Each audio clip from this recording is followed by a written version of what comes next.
It was a busy time at the docks. All the engines were working hard, pushing and pulling trucks about.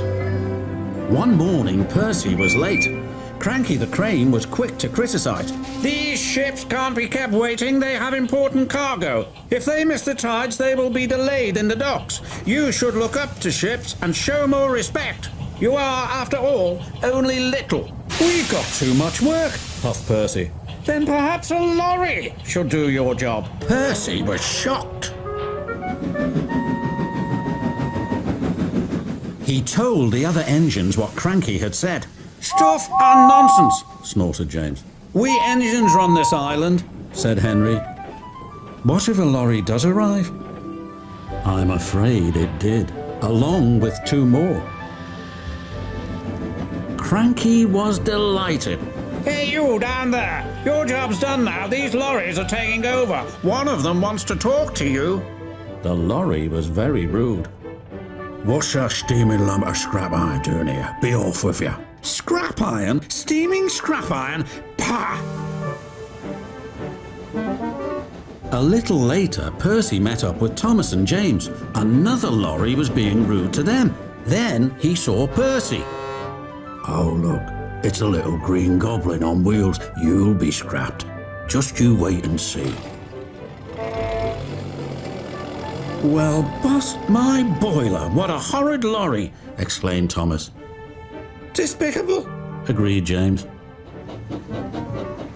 The next engine to meet a lorry was Toby. "Well, well, well. No wonder this railway's in a mess. You belong in a museum, not working in a quarry." "I might look old, but I'm very useful." "Useful, Pa," replied the lorry. "Just you toodle off." "Toodle," spluttered Toby.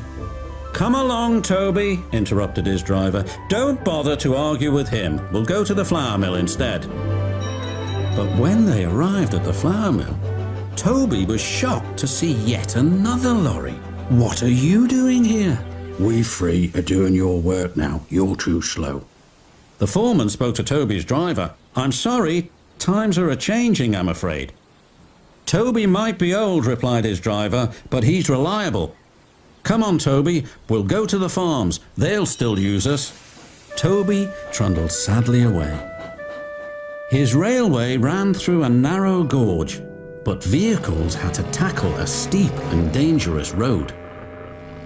When Toby arrived, he saw the lorry from the quarry again. It was loaded with rock. "That lorry's in trouble," thought Toby.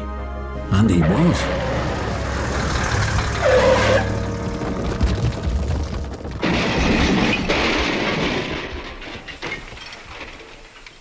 The driver was thrown clear. "Rotten roads," he muttered. The wrecked lorry was taken to the docks. Percy looked at the lorry.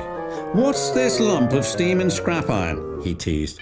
"I'll be back," replied the lorry, "so you can wipe that silly smile off your smoke box."